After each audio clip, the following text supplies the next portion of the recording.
విడు మొరటోడు అని వాళ్ళు వీళ్ళు ఎన్నెన్ని అన్న పసి పిల్లవాడు నవ్వాడు.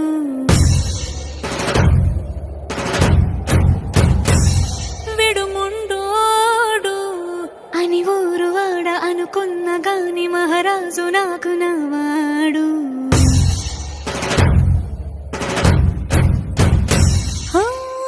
మాట పెడుసైనా మనసులో వెన్న రాయిలా ఉన్నవాడిలోన దేవుడెవరికి తెలుసును నాకన్నా.